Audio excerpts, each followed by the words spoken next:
Halo pemirsa, selamat pagi, siang, sore, dan malam kapanpun Anda mengakses channel video ini. Saya Divi dari channel Sukses Autopilot, seorang intuitive advisor, analis energi dan vibrasi. Membahas seputar Law of Attraction Indonesia melalui pendekatan metafisika dan hukum spiritual alam semesta. Dan untuk video Law of Attraction Indonesia ini terbagi menjadi beberapa bagian yang pemirsa bisa ikuti untuk mendapatkan gambaran atau materi yang utuh dan lengkap. Untuk itu, link-link video yang terkait sudah saya pasang di deskripsi di bawah ini. Kalau semua terus video sampai habis, silahkan subscribe buat yang belum. Dan jangan lupa nyalakan loncengnya agar mendapatkan informasi-informasi yang terbaru dari channel ini setiap minggunya. Pemirsa, kali ini kita akan membahas uang beredar bebas dalam hidupmu. Rutinkan afirmasi ini. Adalah hak setiap orang untuk menjadi berkelimpahan. Anda di sini untuk menjalani hidup yang berkelimpahan, untuk menjadi bahagia, bersinar, dan bebas, termasuk kelimpahan finansial. Tetapi salah satu alasan mengapa banyak orang tidak berkelimpahan adalah karena mereka secara diam-diam atau terang-terangan mengutuknya. Mungkin mereka menyebut uang sebagai sesuatu yang kotor, atau mereka percaya bahwa mencintai uang tidak baik, dan lain-lain. Alasan lain mereka tidak makmur adalah karena mereka memiliki perasaan bawah sadar bahwa ada kebajikan dalam kemiskinan. Pola bawah sadar ini mungkin disebabkan oleh pola asuh masa kecil, tahyul, keyakinan yang tidak memberdayakan, atau bisa jadi didasarkan pada penafsiran yang salah. Anda di sini untuk tumbuh dan berkembang secara spiritual, mental, dan materi. Anda memiliki hak yang tidak dapat dicabut untuk sepenuhnya mengembangkan dan mengekspresikan diri Anda di semua aspek. Anda perlu mengelilingi diri Anda dengan keindahan dan kelimpahan. Sebenarnya tidak banyak kebajikan dalam kekurangan. Jika Anda sakit secara fisik, Anda akan mengira ada yang salah dengan diri Anda. Anda akan mencari bantuan atau melakukan sesuatu tentang kondisi tersebut. Demikian pula jika Anda tidak memiliki uang secara terus-menerus. Di mana seharusnya uang beredar bebas dalam hidup Anda, maka ada sesuatu yang salah dengan diri Anda. Ketika kita berbicara tentang vibrasi, maka kelimpahan atau kekurangan itu juga adalah vibrasi yang sebenarnya mewujud ke dalam pengalaman Anda sendiri, karena semuanya sebenarnya berdasarkan vibrasi. Jadi ketika Anda mulai memahami bahwa Anda hidup di alam semesta yang harmonis, yang berdenyut dan bervibrasi, dan Anda pun bervibrasi pada apa yang hanya dapat digambarkan sebagai kesempurnaan dalam keseimbangan vibrasi. Kadang terselip kesadaran kekurangan atau rasa kekurangan, tidak peduli berapa banyak kekayaan yang dimiliki sekarang. Selalu ada yang diinginkan. Yang berikutnya, demikian seterusnya. Mungkin kita tidak akan mengenal apa itu kelimpahan, kecuali kita sadar akan kekurangan. Apakah itu seseorang yang sangat kaya raya, atau seseorang sederhana yang tinggal di daerah kumuh?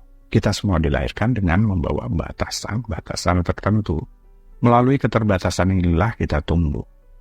Biasanya, kita tidak pernah tergerak untuk menjadi lebih baik, kecuali melalui masalah dan kesulitan. Memang bukan secara sengaja mencari masalah, tetapi saat menyadari konsep hidup yang kekurangan inilah yang mendorong seseorang mencari solusi untuk kehidupan yang lebih baik. Kondisi buruk seperti ketakutan, ketidaktahuan, kekhawatiran, kekurangan, dan rasa sakit tidaklah selamanya buruk, asal ini kemudian mendorong seseorang untuk mencari kondisi yang sebaliknya. Ketika Anda mendapat masalah dan terbentur dari satu hal ke hal lainnya, biasanya mengajukan pertanyaan negatif seperti, mengapa semua hal ini terjadi padaku? Mengapa sepertinya ada kutukan mengikuti saya?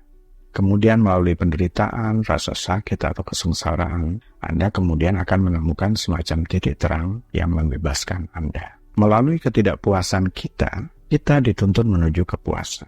Semua orang akan mempelajari hukum kehidupan melalui ketidakpuasan atas sesuatu. Ketika bisa menemukan hubungan antara apa yang Anda rasakan dengan apa yang muncul dalam pengalaman hidup Anda, sebenarnya Anda sudah merasa berdaya untuk membuat suatu perubahan. Tetapi jika Anda tidak tahu hubungan ini, maka Anda akan terus-menerus mengalami pikiran kekurangan tentang hal-hal yang Anda inginkan. Sedangkan hal-hal yang Anda inginkan tampaknya akan terus menghindar. Orang seringkali salah paham dan mulai memberikan kekuatan pada hal-hal di luar dirinya untuk menjelaskan mengapa mereka tidak berhasil seperti yang diharapkan. Kata-kata seperti, Saya tidak berkelimpahan karena saya dilahirkan di lingkungan yang salah. Saya tidak berkelimpahan karena orang tua saya tidak mendukung, jadi mereka tidak dapat mengajari saya cara melakukannya. Saya tidak berkelimpahan karena orang-orang di sana jahat dan mereka mengambil sumber daya yang seharusnya menjadi milik saya. Saya tidak berkelimpahan karena saya ditipu, karena saya tidak layak, karena saya tidak menjalani kehidupan yang benar di masa lalu, karena pemerintah mengabaikan hak-hak saya, karena pasangan saya tidak melakukan bagiannya, dan seterusnya. Jadi, tidak berkelimpahan itu karena Anda menghasilkan vibrasi yang berbeda dari vibrasi kelimpahan. Anda tidak bisa merasa miskin dan vibrasi miskin dan merasa kaya pada saat yang sama. Kelimpahan tidak dapat menemukan Anda kecuali Anda menghasilkan vibrasi kelimpahan terlebih dahulu. Mungkin ada yang bertanya, tapi jika saya tidak berkelimpahan, lalu bagaimana saya bisa menghasilkan vibrasi kelimpahan? Bukankah saya harus berkelimpahan sebelum saya dapat menghasilkan vibrasi untuk berkelimpahan?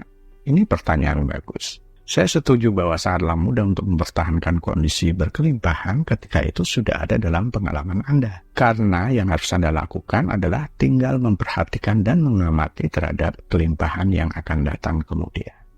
Tetapi jika Anda berada di situasi belum pernah mengalami sebelumnya, Anda harus menemukan cara untuk dapat mengetahui seperti apa rasanya berkelimpahan itu, bahkan sebelum itu datang kepada Anda. Anda tidak dapat hanya membiarkan vibrasi begitu saja menarik kepada Anda sebagai tanggapan terhadap apa yang sudah ada. Anda harus menemukan cara untuk merasakan kegembiraan atau kepuasan dari impian Anda yang saat ini belum terwujud sebelum itu semua menjadi kenyataan. Menemukan cara dengan sengaja membayangkan skenario dari impian dengan maksud memancarkan vibrasi agar hukum tarik-menarik akan mencocokkan vibrasi Anda dengan manifestasi kehidupan nyata. Ketika Anda meminta terwujudnya sesuatu sebelum vibrasinya siap, Anda hanya meminta yang tidak mungkin. Ketika Anda memiliki vibrasi yang sesuai sebelum perwujudan, segala sesuatu mungkin buat Anda. Begitulah hukumnya. Berikut adalah cara sederhana bagi Anda untuk memiliki vibrasi kelimpahan dengan cara mengesankan pikiran bawah sadar tentang kelimpahan atau kekayaan. Saat bersiap akan tidur dalam kondisi berbaring, rilekskan diri Anda, tenangkan pikiran Anda. Buat diri Anda sesantai mungkin. Masuki kondisi pikiran yang mengantuk, dan mengantuk. Ini mengurangi upaya seminimal mungkin. Kemudian dengan tenang, santai, pasif, sadarilah diri Anda sebagai makhluk spiritual, sebagai diri batinnya. Sadarilah bahwa kelimpahan sebenarnya adalah keadaan pikiran. Sadarilah ini sejenak. Kemudian ucapkan kalimat ini, ulangi perlahan-lahan 4 atau 5 menit dengan tenang ke diri Anda sendiri. Uang selamanya beredar dengan bebas dalam hidupku, selalu ada kelimpahan. Uang selamanya beredar dengan bebas dalam hidupku, selalu ada kelimpahan. Uang selamanya beredar dengan bebas dalam hidupku, selalu ada kelimpahan. Saat Anda melakukan ini secara teratur dan secara sistematis, gagasan kekayaan akan disampaikan ke pikiran Anda yang lebih dalam, dan Anda akan mengembangkan kesadaran kekayaan. Tapi ingat, pengulangan yang hanya bersifat mekanis tidak akan berhasil dalam membangun kesadaran akan kekayaan. Jadi mulailah merasakan kebenaran dari apa yang Anda tegaskan. Libatkan perasaan, emosi di dalamnya. Anda tahu apa yang Anda lakukan dan mengapa Anda melakukannya. Anda tahu respon dalam diri terhadap apa yang secara sadar Anda terima sebagai kebenaran. Baiklah pemirsa, itu bagian ke-292 dari video Law of Attraction Indonesia. Sampai sini dulu ya, sampai bertemu di bagian berikutnya. Silakan subscribe buat yang belum, dan jangan lupa nyalakan loncengnya, agar Anda mendapatkan informasi-informasi yang terbaru dari channel ini setiap minggunya. Sampai jumpa.